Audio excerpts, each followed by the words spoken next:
nafasi nyingi sana hapa. Tumsifu Yesu Kristo. Raha ya milele umpe Bwana, apumzike kwa amani. Kila siku katika maisha yetu tunaalikwa kumhubiri Kristo, sio kwa maneno tu, ila kwa maisha yetu.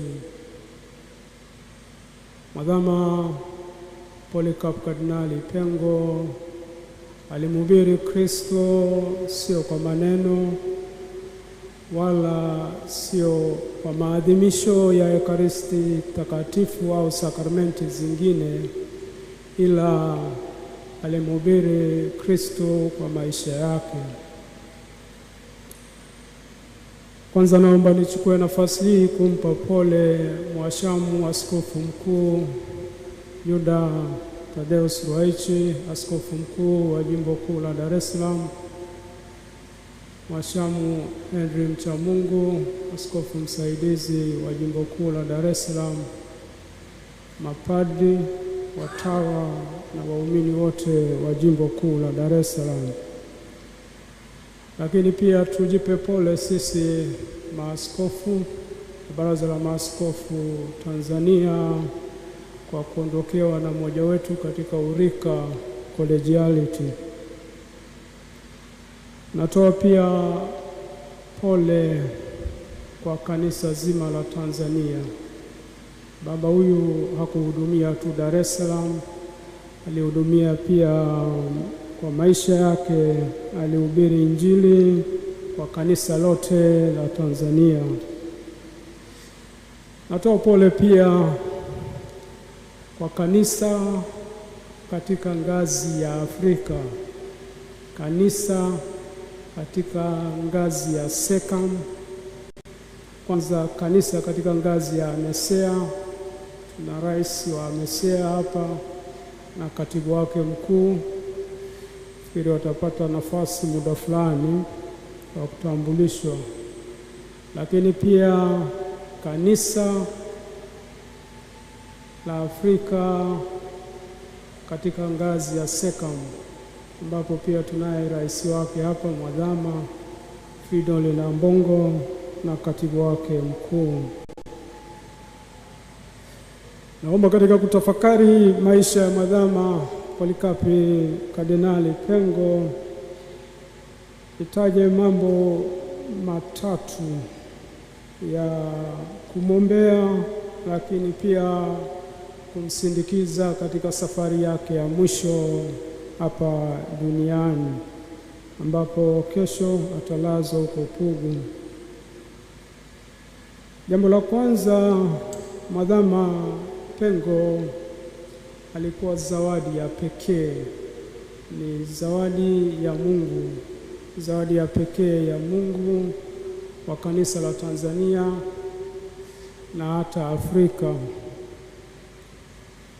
Wazo la pili, imani yake haikutetereka, ilibaki ilivyokuwa tangu mwanzo mpaka mwisho. La mwisho ni nguvu ya yote yeye aliyatoa wapi. Wazo lile la kwanza, Mwadhama Pengo Kardinali ni zawadi ya Mungu, tunaita ni rare gift. Na zawadi ya Mungu ni zawadi zile adimu ambazo Mungu anazitoa kwa wakati wake na kwa muda wake. Kwa hiyo yeye aliamua kuitoa zawadi ya maisha yake kwa kanisa la Tanzania kwa wakati wake. Zawadi kama hizo hazitolewi mara kwa mara na hazipo, it's very rare, it's a rare gift. Na kama walivyo viongozi wengine wakuu duniani hata popote, au walivyokuwa manabii, walivyokuwa mitume wengine, ni zawadi ambayo mithili yake ni hiyo, kwamba yeye alikuja kwa wakati na ilikuwa zawadi. Na zawadi kama hizi mara nyingi hazirudiliwi. Mungu anaamua tu kwa wakati wake unaofaa na akaitoa, na aliitoa katika nafsi ya mwanadamu, zawadi adimu kabisa, zawadi ya maisha yake. Kama tulivyosikia historia ya maisha yake, sina wasifu wake, sina nia ya kurudia kwa sababu tumeshasikia, lakini kutaja mambo machache tu ili kusindikiza hilo wazo la kusema kwamba yeye ni zawadi ya pekee. Mwadhama, kama walivyosema kwamba ni baraza la maaskofu kama padri lilimgundua kazi ambayo wanafanya mpaka leo, kwamba padri huyu ana vipaji vya pekee. Kwa hiyo padri huyu anatakiwa kuendelezwa, na kwa sababu anatakiwa kuendelezwa ili asaidie kanisa si tu katika ile ngazi ya jimbo lake husika, lakini ngazi ya taifa. Kwa hiyo tangu mwanzo baraza lilimspot likaona huyu kule jimboni hatatosha, inabidi apewe majukumu mazito yatakayomfaa. Kuna mapadi wapo hata hapa ambao wana picha kama hiyo, lakini hii sio siku yenu leo, wenye mtulie kwanza. Sasa kama zawadi ya pekee unaweza kuona katika maisha yake ilivyoenda haraka. Miaka 27 tu anapewa upadisho, tayari ni padi pale Sumbawanga. Na baadaye muda mfupi baada ya kumaliza masomo yake kule Roma, manake askofu hata kumchelewesha alimpeleka masomoni. Mwaka 77 anarudi, anaanza kufundisha Kipalapala seminari kuu. Anakaa mwaka moja tu anakaa. Wengine wanaendaga pale in service mpaka miaka 5 bado wanafanyiwa in service mpaka akae sawa in service, alafu ndio uende shule. Mwaka moja anakaa, baadaye anapelekwa Segerea kuanzisha seminari kuu Segerea, moja kwa moja rector. Mwaka moja, hakuhitaji mentorship. Uwezo wake ulitosha kabisa, alitosha. Anafanya ile kazi kwa miaka 5 na 83, akiwa na miaka 39 tu anateuliwa kuwa askofu wa Nachingwea. Wengine hawajui Nachingwea iko Lindi, naweza kuja kuiona. Anateuliwa askofu pale. Cha ajabu, anateuliwa kuwa askofu, anafika jimboni tayari ana mawazo wa kuihamisha jimbo kutoka Nachingwea kuipeleka Tunduru Masasi. Ni akili ya wachache tu wangeweza kufanya hiyo na uthubutu. Kwanza Tunduru huko wanakoenda Wakristo ni wachache, Nachingwea huko wanakoacha Wakristo ni wengi zaidi. Lakini yeye akasema, mimi nataka kubomoa lile ngome, na ili nibomoe ile ngome lazima nijenge kanisa la kathedrali pale katikati Tunduru, na baadaye jimbo linaitwa Tunduru Masasi. Kiti chake kipo leo mpaka pale Nachingwea, ambacho alikikalia mara moja, mimi naikalia pia kwa sababu iko kwenye himaya yangu. Kwa hilo sihitaji ruhusa ya mtu yoyote. Sasa 84, miaka 3 tena. Unaona kwamba he didn't need any mentorship. Miaka 3 tena kukaa pale Tunduru Masasi, amepewa jukumu kubwa la kuanzisha jimbo na miaka 3 baadaye tayari ameshatosha kuja jimbo kuu la Dar es Salaam. Porini kule Tunduru Masasi, amba askofu wa Masasi, Tunduru Masasi anisamehe, jirani yangu, lakini tutaelewana. Sasa katika miaka 3 anakaa. Kwa hiyo 80, mwaka 90 anakuja Dar es Salaam kama askofu mwandamizi. Miaka 8 baadaye tayari mwadhamu 98. Kwa hiyo unaweza kuona ile trendi kwamba ni zawadi ya pekee, zawadi ya Mungu. Katika somo la pili tulilosoma, Paulo mtume kwa Waefeso sura ya 4 mstari wa 11 mpaka 16, Paulo anafananisha watu wa namna hiyo ni watu ambao wamekomaa katika imani, sio kama watoto wachanga, sio kama watoto wanaonyonya. Watu wengine imani, watu wazima, lakini imani kama watoto wachanga, kama wanaonyonya. Kwa hiyo yeye Paulo mtume katika barua hii, somo hili la pili kwa Waefeso, anamlinganisha kama mtu mzima. Imani yake imekumba, hapeperushi kutoka upande mmoja kwenda upande mwingine, na Paulo mtume anatoa hiyo onyo, na yeye anaendelea katika hiyo imani yake, na hiyo anaileta Dar es Salaam kama kufanya reform, kama walivyofanya mwalimu wa maadili, anakuja hiyo nayo kufanya hiyo reform katika jimbo kuu la Dar es Salaam katika maadili. Hao mapadi wa Dar es Salaam aliwanyosha, hata nyinyi dada wadogo aliwanyosha, hamkuwa na mahali pa kwenda, ndio maana hamkukengeuka.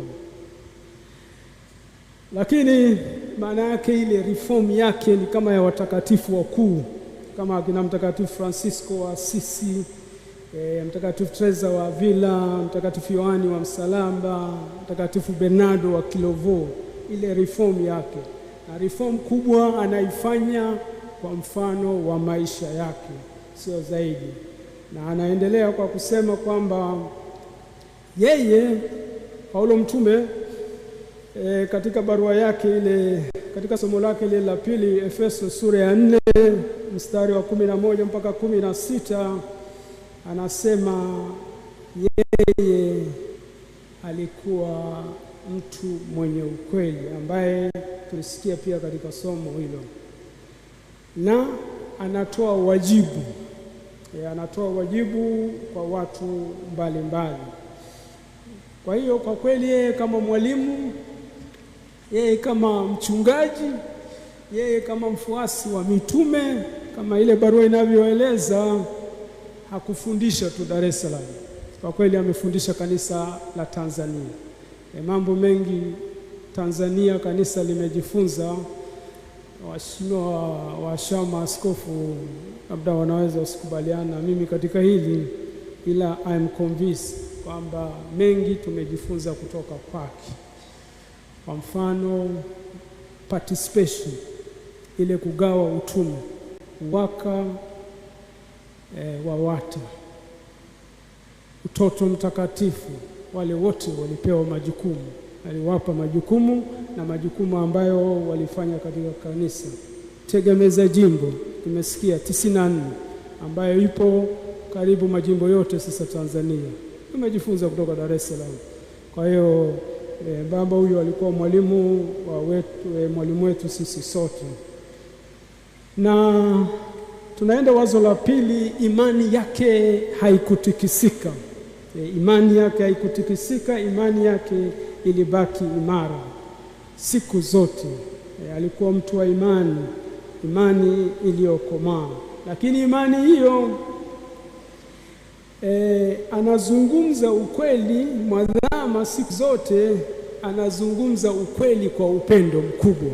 Mimi nimekutana naye mara nyingi, unapoona anazungumza katika upendo. Anapokosoa kitu, anakosoa katika upendo, hakuna chuki. Kwa hiyo upendo na ukweli unaungana katika Mungu. Huwezi kutenganisha ukweli na upendo. Mtu anayependa lazima awe mkweli. Baba awe mama anayependa familia yake lazima ataishi ukweli. Kama uipendi, ndio utakuwa mdanganyifu. Hivyo kwa mtu yeyote ambaye atapewa majukumu. Kwa hiyo ndivyo alivyokuwa baba mwadhamu. Ukweli na upendo katika maisha yake haikuweza kutenganishwa, ilikuwa kitu kimoja na vikaungana vyote katika Mungu, katika Kristo. Vikaungana vyote katika Mungu, katika Kristo. Kwa hiyo imani yake haikutetereka. Imani yake haikutetereka, ilizidi kukua. Ilizidi kukua siku zote. Na katika hilo la upendo na ukweli, Paulo mtume anatukumbusha kwamba tusiwe tena watoto wachanga ambao tunatupwa huko na huko, kuchukuliwa na kila upepo wa elimu, kwa hila ya watu, kwa ujanja, tukizifuata njia za udanganyifu. Na hiyo ya upendo, Paulo mtume katika barua yake ya kwanza kwa Wakorintho sura ya 13 mstari wa kwanza anasema, nijaposema kwa lugha za wanadamu na za malaika, kama sina upendo nimekuwa shaba iliayo na upatu uvumao.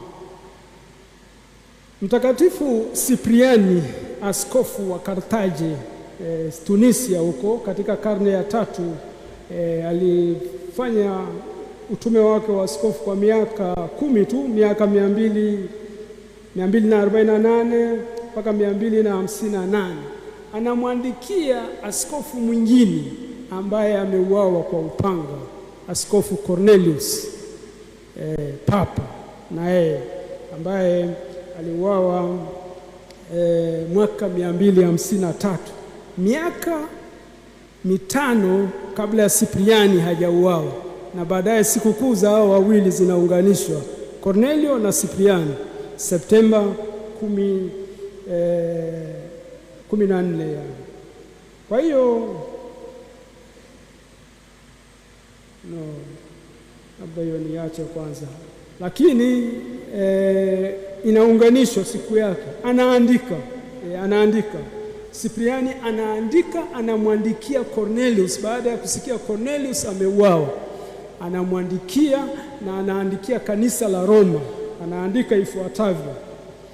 Anasema, ndugu yangu Cornelio, nimesikia juu ya ushuhuda wako mtukufu. Wewe Cornelio umeishi ushuhuda mtukufu. Nimesikia juu ya ujasiri wako wa kuishi imani. Nimesikia heshima juu ya ushuhuda wako. Na sisi watu wa Karthaji tunashiriki katika hiyo heshima yako, katika hiyo utukufu wako, katika hiyo sifa yako. Kwa hiyo sisi waumini tulioko hapa leo tunashiriki katika heshima ya baba yetu Polikapu, na tunajivunia kwa mazuri ambayo ameyafikia. Tunajiona fahari katika hilo. Raha ya milele umpe Bwana. Apumzike kwa amani. Hizi nguvu huyu mzee kazitoa wapi? Hizi nguvu yeye kazitoa katika uhusiano wake na Mungu. Alikuwa mtu wa sala siku zote.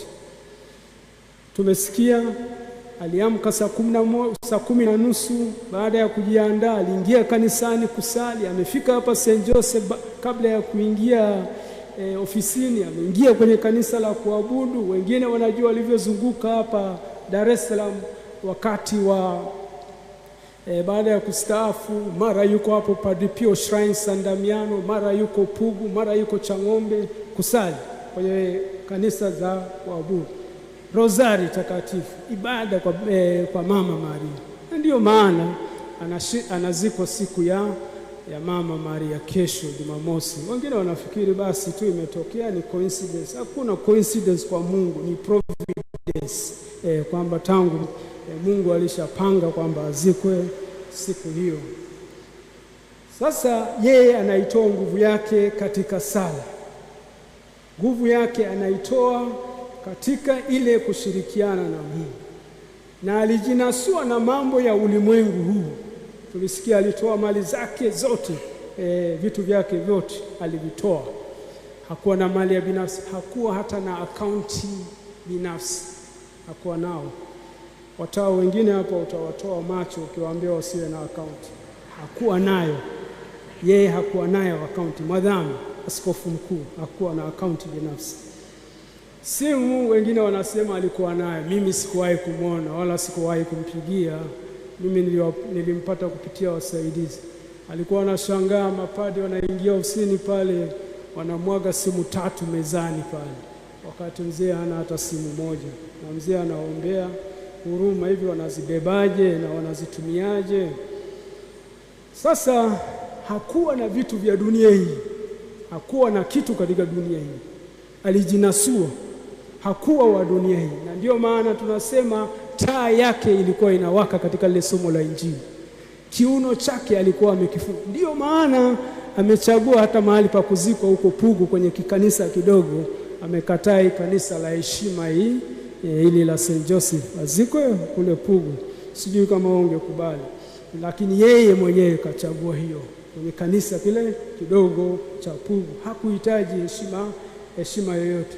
Nafikiri na ndio maana pia amenichagua mimi, sio kupitia yeye, nizungumze leo mbele ya mawadhama hapa na maaskofu wakuu, mtu kutoka Lindi. Tumsifu Yesu Kristo. Sasa kumalizia, anafariki karibu na sikukuu yake ya Mtakatifu Polikapi Februari 23. Wakati Polikapi anachomwa moto, alisali sala hii. Mimi naomba nisali hii sala ili iwe ya kumsindikiza baba yetu huyu. Mungu Baba Mwenyezi. Polikapi alisali mwaka 155 alipouawa. Mungu Baba Mwenyezi, Baba wa mwanao wa pekee Yesu Kristo, ambaye kupitia kwake tumekufahamu wewe, tunakusifu, tunakushukuru kwa kumwona mtumishi wako Polikapi Kardinali Pengo anastahili. Umkaribishe katika kundi la mashahidi watakatifu, apokelewe kwako kama sadaka nzuri na yenye kupendeza kwako. Mungu wa kweli, usiyejua kudanganya, ambaye pia hudanganyiki, kwa njia ya mwanao Yesu Kristo, utukufu uwe nawe katika Roho Mtakatifu milele na milele. Tumsifu Yesu Kristo.